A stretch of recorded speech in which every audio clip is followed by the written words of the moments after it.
Durante o Fórum dos Governadores, realizado na manhã de hoje, 24 gestores estaduais chegaram a um consenso em diferentes pontos. Os governadores propõem uma reunião entre os chefes dos três poderes e com os comandantes das Forças Armadas. A sugestão partiu do governador do Pará, Helder Barbalho. O encontro ocorreu no Palácio Buriti, sede do governo do Distrito Federal. Alguns governadores compareceram presencialmente, mas a maioria participou de maneira virtual. Os comandantes dos estados também reforçaram o Pacto pela Vida e a criação do Consórcio Brasil Verde. As propostas visam garantir as distribuições de vacinas contra o coronavírus e de vias legais para obter investimentos de fundos internacionais com foco na agenda do clima. Outro ponto firmado entre os governadores é para que as polícias dos estados não atuem contra a Constituição. Por outro lado, policiais militares, praças e oficiais da ativa e da reserva falam em exigir o poder, luta contra o comunismo e retirada dos ministros do Supremo Tribunal Federal. Grande parte da categoria se prepara para participar de atos em apoio ao presidente da República, Jair Bolsonaro, marcados para o próximo dia 7 de setembro. Vamos conversar com o nosso Rodrigo Constantino para começar essa rodada. Consta, o governador de São Paulo, João Dória, retirou um dos comandantes ali da Polícia Militar do interior, justamente por ele convocar, ajudar aí na mobilização em relação ao 7 de setembro. Como é que você viu isso? Olha, eu vejo que o governador João Dória deve morrer de inveja do presidente Bolsonaro, né? Ele adoraria ter a adesão popular que o presidente tem, e inclusive esse tipo de apoio vindo inclusive de policiais, né? Veja, eu acho um problema grave, estruturalmente falando, as polícias serem controladas pelos governadores dessa forma. Eu acho que tinham que ser entidades de Estado e não de governo, e esse tipo de influência é nefasta.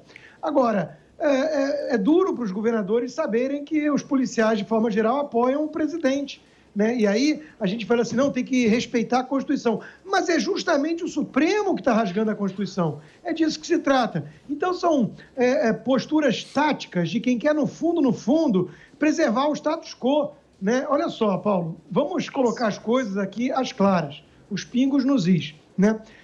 Esse mecanismo está tentando derrubar Jair Bolsonaro. Tem uma CPI circense que abusa do seu poder e intimida conservadores. Tem o próprio Supremo rasgando várias vezes a Constituição para perseguir bolsonaristas.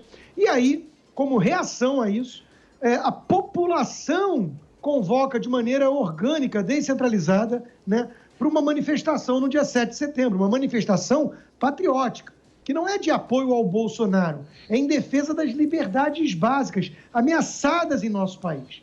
E aí a turma está sentindo o golpe, está fazendo de tudo para tentar asfixiar essa manifestação, né? A grande ameaça terrorista do Brasil, né? Cada um com os seus.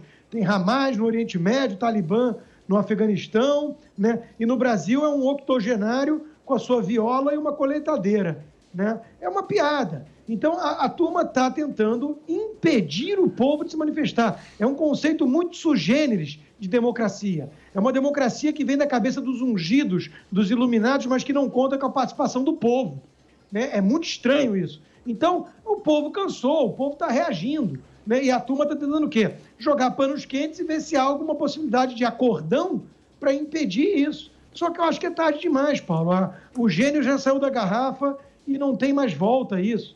Porque não esticaram a corda, arrebentaram a corda. E a população vai exigir os seus direitos, vai exigir justamente que a Constituição seja cumprida, que é coisa que muitos aí não estão querendo.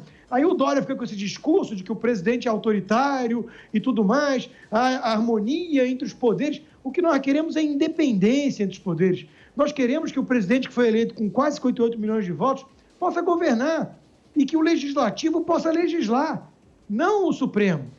Então, não tem acordão com esse tipo de gente. Helder Barbalho está querendo propor uma conversa. Helder Barbalho tem que propor a polícia ter independência para continuar averiguando o Covidão, porque na CPI circense ele foi blindado, né? Agora, eu queria perguntar para a nossa Bruna Torlai justamente esse ponto que o Constantino traz, né? Essa convocação aí desse policial militar, Bruna, em relação à manifestação do dia 7 de setembro, e você, como uma professora conhecedora da área de ética e filosofia, eu quero uma avaliação sua. Eu quero saber, um policial militar, funcionário público, tem o direito de se manifestar politicamente? Ele não tem o poderio, a força do Estado? Isso não seria controverso? Olha, é controverso, Paulo. Agora, onde que está o limite entre o cidadão e o policial, né? Será que ele tem que deixar de falar tudo que ele pensa a partir do momento que ele aceita a farda? No Exército, a gente tem essa regra. Todos os militares da ativa, eles são severamente punidos, nem sempre severamente, mas eles são sempre punidos quando eles se manifestam, quando eles se apresentam à sociedade como lideranças políticas. Então, desse ponto de vista, do ponto de vista das regras da instituição, você está certo, né? Então, assim, dá para entender. Agora, eu não acho que o problema dos governadores tenha sido esse caso. Não, mas aquele PM, tal, isso pode ter sido um caso isolado, né? Porque a gente não vê aí todo dia, a gente viu um caso. A gente não viu, assim, lideranças espalhadas em todo o Brasil, né? Realmente convocando e participando. Não é algo... os militares mesmo da ativa, eles têm muita consciência de que se eles se expuserem sua opinião, eles correm o risco de tomarem um corretivo, né? E policiais também. Agora, o que a gente está observando foi engraçado que o Constantino, ele tirou as palavras da minha boca, porque eu tinha até tomado nota falando, não se trata de defesa da democracia, coisa nenhuma, é defesa do status quo. Tinha escrito essa frase, mas já que ele já tocou nesse assunto e tão bem, não vou aqui ser repetitiva, né? O que eu queria trazer é uma outra reflexão. Vamos pensar o seguinte, se o povo, todos os cidadãos, são aqueles de quem o poder emana, e se eles têm, digamos assim, o poder de conceder aos seus representantes o poder, será que não está incluído aí uma prerrogativa de interceder filosoficamente, Paulo? Se a gente for pensar conforme os contratualistas, tá? Só para evocar aqui essa teoria, a sociedade seria fruto, um Estado, um conjunto, uma entidade política qualquer, ela seria fruto justamente do acordo entre indivíduos. Então, os indivíduos se colocam de acordo que nós teremos instituições, que nós vamos votar, e que vamos votar de tantos em tantos anos, e que teremos uma Constituição, e que essa Constituição será o horizonte da atividade política, etc. Essa série de indivíduos estão de acordo que é assim que nós vamos organizar a nossa convivência, certo? A partir do momento que aqueles que são responsáveis em manter isso funcionando, e vamos chamar disso de manter a democracia num funcionamento minimamente aceitável, a partir do momento que eles deixam de fazer isso, cabe a quem dar uma chamada nos representantes? Não cabe ao povo? Foi justamente aqueles que entraram num acordo para dizer é assim que nós vamos nos organizar? Porque vamos colocar uma ilustração mais caricata para ficar mais fácil de entender. Todo mundo decide que o sujeito X vai ser rei, só que há regras para ele ser rei. Uma das regras é não roubar a colheita da população. A partir do momento que esse rei finge esquecer essas regras e começa a saquear a população não tem a prerrogativa de revogar esse acordo? Então, se a gente for pensar mais profundamente, é isso que está em jogo no Brasil hoje. O povo fala, não, peraí, se as instituições, se a política, se a democracia é fruto de um consenso,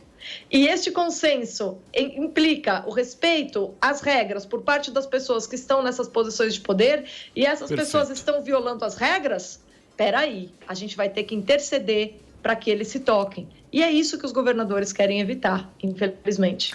Perfeito, Bruna. Vou insistir nesse tema com você, Serrão. Quem detém o poder de coerção, poder estatal, uma polícia, um militar, tem o direito de se manifestar politicamente? Não, isso está bem claro, já foi muito bem definido e até pacificado pelos próprios militares no pós-64. Tanto que eles tomam muito cuidado na hora de fazerem manifestações políticas. O que acontece hoje, nós temos um problema, Houston. We have a problem. Hoje, as forças auxiliares, que são as PMs, não têm mais vinculação com as forças armadas como havia antes. Então, elas são subordinadas diretamente aos governadores. E aí, isso acaba sendo até um perigo, porque se as forças armadas regulares, Marinha, Exército e Aeronáutica, definiram claramente a maneira delas se pronunciar através de seus comandantes ou do ministro da Defesa, isso não está claro para as forças estaduais. Aí fica o vácuo e aí acontece o que aconteceu agora no estado de São Paulo. Aqui, claramente, especificamente falando, o espírito da força pública do estado de São Paulo, que é a essência dessa PM, paulista, ela não aceita o comunismo. Então, qualquer ação que pareça comunista, eles vão se contrapor claramente, com coragem, com fibra e honra, como eles costumam agir. Mas isso, nesse momento, não é o ideal, que é mais gasolina no fogo institucional. Agora, a ideia, a proposta do Helder Barbalho dessa reunião ampla pode ser até interessante. A gente já sugeriu aqui que o presidente Jair Bolsonaro deveria exercer a soberania dele e ele, como chefe do executivo, marcar essa reunião entre os poderes, comandantes militares e agora, já que os governadores querem participar também, junte eles. Agora, tinha que ser uma reunião aberta, transmitida via televisão, rádio, internet, para todo mundo saber, cada um com seu espaço definido para uma discussão, e aí sim vão discutir a chamada relação entre os poderes, que está absolutamente caótica no Brasil. Já houve uma ruptura, de fato, e essa ruptura, vamos insistir aqui, foi promovida pelo Poder Supremo, que extrapolou os limites de sensatez do judiciário, e agora estamos aí numa confusão, porque o presidente Jair Bolsonaro, usando as 4 linhas da Constituição, está aí pedindo o impeachment. Já pediu de um, Alexandre de Moraes, e vai pedir de outro, Luiz Roberto Barroso, o impeachment desses ministros, com base na lei do impeachment de 1950. Hoje até, no site da Jovem Pan, tem um artigo em que eu detalho quais são as regras para esse pedido e que o presidente do Senado, Rodrigo Pacheco, tem que seguir a legislação e, sim, botar para votar o impeachment dos ministros, conforme pediu o presidente. Agora, essa DR, antes dessa decisão do Senado, seria muito interessante.